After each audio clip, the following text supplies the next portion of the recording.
Hello students, तो चलिए आज हम लोग शुरुआत करते हैं क्लास 10 के एक्सरसाइज 5.2 के क्वेश्चन नंबर 20 का, जो कि इस एक्सरसाइज का लास्ट क्वेश्चन है। और हमारा क्वेश्चन क्या है? तो Ramkali saved ₹5 in the first week of a year and then increased her weekly savings by ₹1.75। इस क्वेश्चन में पहला इंफॉर्मेशन हम लोगों को क्या गिवन है कि एक रामकली है जिसने एक साल के पहले वीक में ₹5 सेव किया। मतलब वो एक हफ्ता में कितना सेव कर रही थी, तो ₹5 से उसने शुरुआत किया। उसके बाद क्या बोल रहा है कि हर वीक वो अपना जो सेविंग्स था या थी उसको 1.75 से बढ़ा रही थी। मतलब कि अगर पहला बार उसका ₹5 सेविंग था तो उसके बाद सेकेंड वीक में उसका सेविंग क्या हो जाएगा, तो ₹5 प्लस 1.75 जो कि हो जाएगा ₹6.75। और ऐसे करके ये बहुत लंबा चलने वाला था। अब इसमें क्या बोल रहा है कि if in the nth week her weekly saving became ₹20.75 find n। तो इस क्वेश्चन में हम लोगों को क्या बोला गया है कि अगर कोई ऐसा वीक है, nth वीक जिसको हम लोग बोलेंगे, उसमें जो उसका सेविंग्स है वो बढ़कर कितना हो जाता है, तो ₹20.75 हो जाता है। तो हम लोगों को n का वैल्यू बताना है।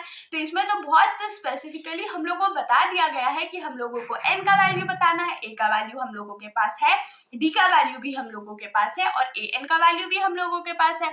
तो हम लोग फटाफट लिखना शुरू करते हैं। तो सबसे पहले जो हमारा AP फॉर्म होगा हम लोग उसको लिखेंगे। तो हम लोग लिखेंगे the AP formed is. AP क्या फॉर्म हो रहा है, तो ₹5 से शुरुआत किया था तो 5 और उसके बाद 1.75 का इंक्रीमेंट आ रहा था ना, तो ये क्या हो जाएगा 5 प्लस 1.75 जो कि हो जाएगा 6.75। फिर 6.75 में 1.75 ऐड कर देते हैं तो 5 और 5 10, 7 और 7 14, 1 15 इधर 1 चला जाएगा तो ये 8, तो ये क्या हो जाएगा 8.50। और ऐसे करके ये कंटिन्यू हो रहा है। लास्ट में जो हम लोगों को वैल्यू गिवन है वो कितना है, तो 20.75 है। तो यहाँ पर से हम लोग क्या क्या वैल्यू निकाल सकते हैं कि a का वैल्यू हमारे पास 5 है, d का वैल्यू 1.75 है और जो an का वैल्यू है वो हमारे पास 20.75 हो। n का वैल्यू तो हम लोगों को फाइंड ही करना है। अब क्या करेंगे, तो हम लोग फॉर्मूला में पुट कर लेते हैं। तो फॉर्मूला क्या होता है, an is equals to a plus n-1 into d. तो an जो है वो हमारा क्या है, तो 20.75 है, a का वैल्यू हमारा 5 है प्लस n-1 जो है उसको तो हम लोग ऐसे ही रखेंगे क्योंकि n का वैल्यू पता नहीं है और d का वैल्यू क्या है, तो 1.75। तो इसको इधर ले आते हैं तो 20.75 और 5 जो राइट साइड में प्लस में है वो लेफ्ट साइड जाएगा तो माइनस हो जाएगा और राइट साइड में क्या बचेगा n-1 इंटू 7। अब हम लोग 20.75 में से 5 को माइनस करेंगे तो क्या बचेगा 15.75 is equals to n-1 into 1.75। अब जो 1.75 है वो राइट साइड में मल्टीप्लाई में है तो लेफ्ट साइड में क्या हो जाएगा, डिवाइड हो जाएगा। तो ये क्या हो जाएगा 15.75 divided by 1.75 is equals to n-1।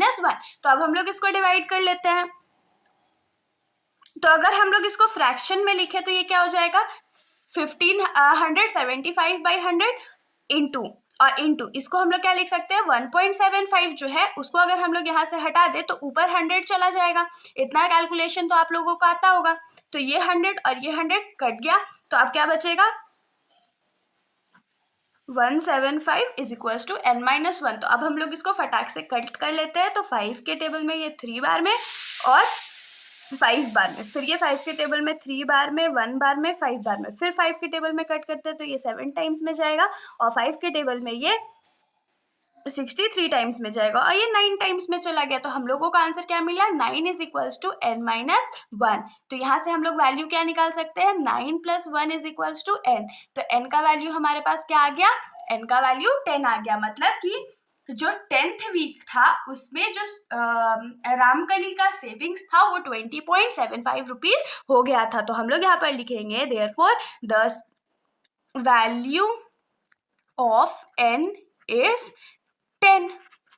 इसके साथ हमारा ये जो सॉल्यूशन है यहीं पर खत्म हो जाता है। अगर आप लोगों को कोई भी डाउट हो तो आप लोग कमेंट सेक्शन में पूछ सकते हो, वरना अगर आप लोगों को वीडियो अच्छी लगी तो वीडियो को लाइक कर दीजिएगा और मेरे चैनल को बिना सब्सक्राइब किए कहीं मत जाइएगा। Thank you.